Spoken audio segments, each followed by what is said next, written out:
Exode chapitre 11, le verset 4, Moïse dit, ainsi par l'Éternel, vers le milieu de la nuit, parce que minuit, c'est le milieu de la nuit.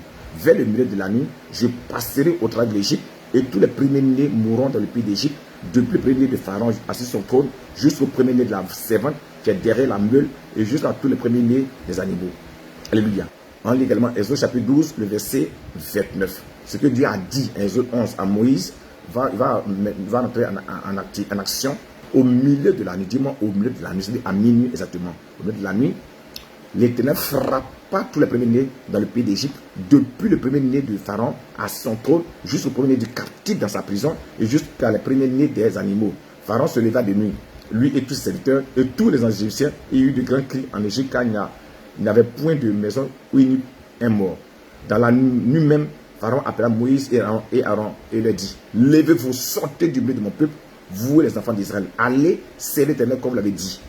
Prenez vos brebis et vos bœufs, comme l'avait dit, allez et bénissez-moi. Dis-moi amen fortement. En ce matin, on a prié. Alléluia. Tu vas parler à Pharaon. Il y a le Pharaon de ta destinée prophétique, Pharaon de ton étoile, de ta bénédiction, de ton mariage. Alléluia. Pharaon t'a appris à captivité ton mariage. Appris à captivité, n'est-ce pas, ton étoile, depuis des années. Le Hébreu, c'était 430 ans. C'est la servitude de Satan. Alléluia. Donc, de même également aussi, tu es en captivité. Satan t'a pris en captivité et tu le sais dans sa servitude. Il a pris ton mariage, ton travail, il a pris ton fœtus, il a pris ton élévation. Donc en ce matin, tu as prié à l'Éternel, Dieu qu'on l'a dit, qu'il libère l'ange de la mort dans le camp de Pharaon. Dans le camp de Pharaon. Et que le premier-né de tout Pharaon, le Pharaon s'identifie aux sorciers de ta famille, aux sorciers de ton village, aux sorciers où tu travailles, aux sorciers où tu vis. Ce sorcier, n'est-ce pas, qui a pris en captivité, qui a emprisonné, n'est-ce pas, ton travail, ton mariage, ton enfantement, ta santé. Quand ce matin, l'Éternel commence à frapper tout ce qui, n'est-ce pas, appartient, n'est-ce pas, à Pharaon, ce qui est du cher à Pharaon. Parce que Pharaon, ce premier-né était, n'est-ce pas, était son héritier. Donc c'était cher à lui. Et que tout, là, de la mort, libéré de la mort, dans la maison de tout Pharaon. Pharaon peut être dans la maison de ton père, de ta mère, de ton père, de ta mère, peut être, n'est-ce pas, dans l'eau que les parents adorent. Pharaon peut être l'adoration de l'eau que les parents adorent. Pharaon peut être la montagne que les parents adorent. L'homme fort qui est assis, l'homme fort qui avait en captivité ton mari, ton travail, quand ce matin la mort commence à descendre et tue ses premiers-nés et tout ce qui l'appartient, au nom puissant de Jésus, commence à prier, à prier, à prier, à prier.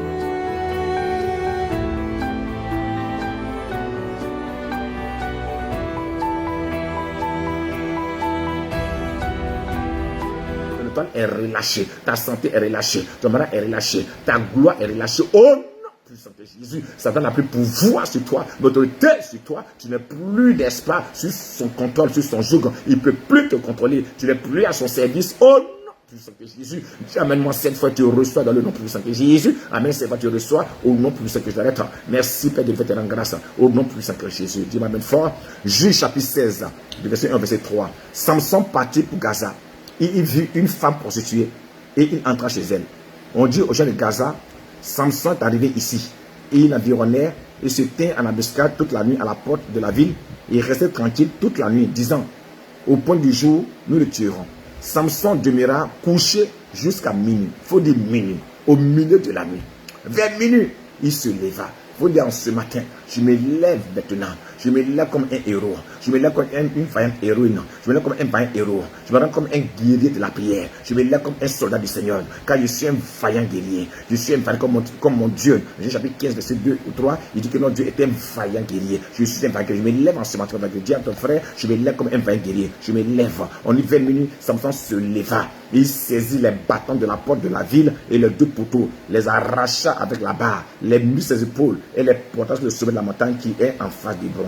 Dis-moi amen. Genèse chapitre 22, verset 17. Dieu t'a béni, n'est-ce pas, Abraham? Il dit, je te bénirai et je multiplie ta postérité comme les étoiles du ciel et comme le sable qui est sur le bord de la mer, et ta postérité possédera la porte de ses ennemis. Et ta postérité possédera la porte des ennemis. Et Dieu dit, n'est-ce pas, à Abraham que tu as posé la porte de tes ennemis.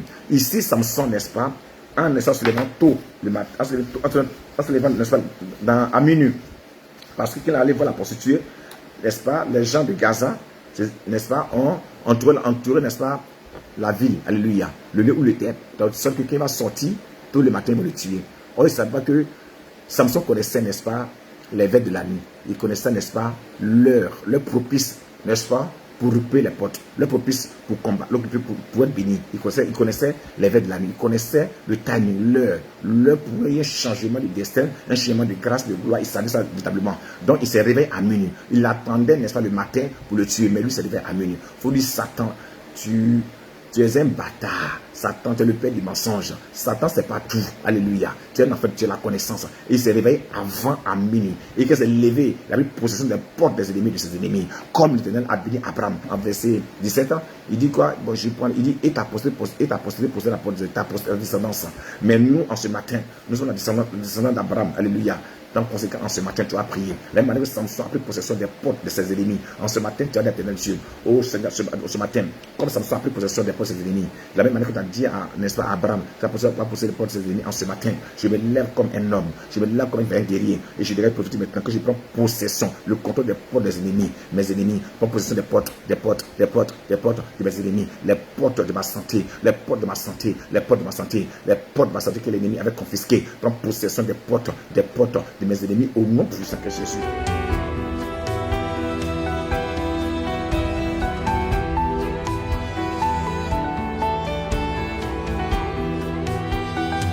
Amen, foi, tu reçois au nom puissant que Jésus. Dis-moi, amen, foi, tu reçois au nom puissant que Jésus. Tu as pris possession des portes des ennemis en ce matin. Comme ça, destin prophétique au nom puissant que Jésus. On lit également Ruth chapitre 3. Le verset 1. Un jour, Naomi dit à Ruth, ma fille, je dois chercher à suivre ton avenir pour que tu sois heureuse. Alléluia. Le verset 8. Au milieu de la nuit, Boaz se réveilla en sursaut. Il se pencha en avant et vit avec surprise qu'une femme était couchée à ses pieds. Qui es-tu? Demanda-t-il. Elle répondit, c'est moi, Ruth, ta servante. Veuille me prendre sous ta protection car tu as à mon égard la responsabilité d'un proche parent. Boaz lui déclara, que le Seigneur te bénisse, Ruth. Tu viens de donner à la famille de ta belle-mère une preuve de fidélité encore plus grande que précédemment. En effet, tu n'as pas recherché l'amour des jeunes gens, riches ou pauvres, et bien, aucun souci. Je ferai pour toi ce que tu demandes. Alléluia. Il dit, je ferai pour toi ce que tu demandes, car toute la population sait que tu es une femme de valeur. Verset 11, eh bien, aucun souci. Je ferai pour toi ce que tu demandes. Alléluia. Il y a un changement prophétique de la destinée. Quelque chose se passe. Les Ruth, n'est-ce pas, était maudite, n'est-ce pas, était à Moab, n'est-ce pas. Elle a suivi sa belle-mère, ils sont venus, n'est-ce pas, en Juda, c'est-à-dire à Bethléem. Alléluia. Et n'est-ce pas, il travaille dans les champs de ce Boaz-là.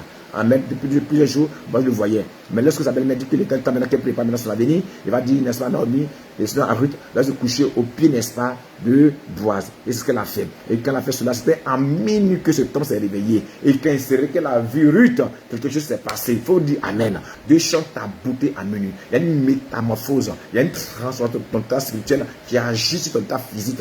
Donc tous ceux qui doivent te faveur devant eux, ils vont venir à toi. Il dit quoi? Je fais tout ce que tu avais demandé. Aujourd'hui, chapitre 4, tu as vu que cet homme a marié Ruth. C'est là que tu as décidé. C'est cette nuit, la minuit que la beauté de Ruth a changé. Plusieurs fois, il voyait Ruth dans le champ, mais Ruth ne lui disait rien. Mais à minuit pile, quand il s'est qu'elle a vu Ruth, que c'est passé, il lui a fait tout ce que tu as me demandé. Il faut dire Amen. Je déclare ce matin sur la liste prophétique que tous ceux qui doivent te bénir, ils vont venir à toi en ce matin au nom puissant que Jésus. Ils doivent te faveur devant eux au nom puissant que Jésus. Tu as prié en ce matin, tu as dit Seigneur, nous sommes à minuit. De la même manière que Boaz, que Ruth a trouvé faveur devant Boaz. Quand ce matin, Père, je trouve faveur devant tout ce que tu as décidé de me bénir au nom puissant que Jésus. Que toute grâce et faveur devant tout ce que, devant tout Boaz de ma destinée prophétique, tout Boaz de mon mariage, tout Boaz de mon travail. Père, que toute faveur et grâce devant ce Boaz-là, au nom puissant que Jésus. Prie avec vie, Père, autorité. Oh, il est...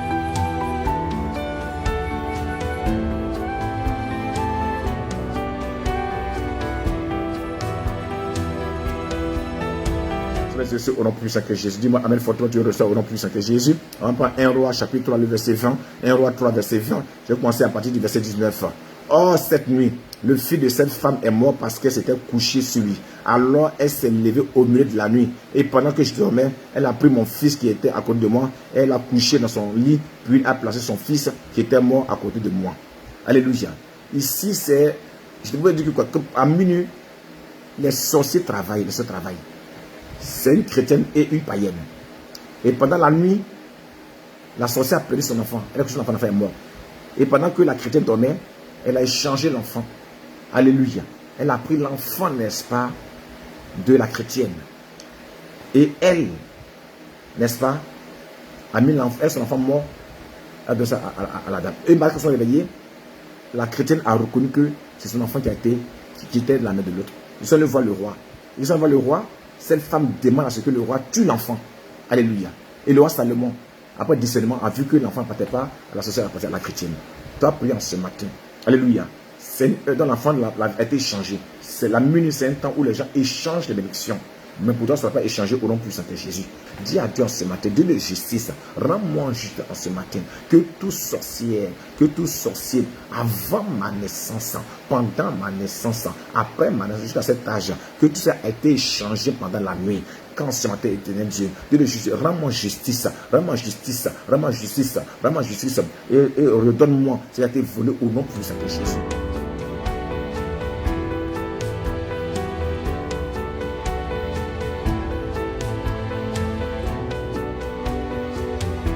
De bénir ça.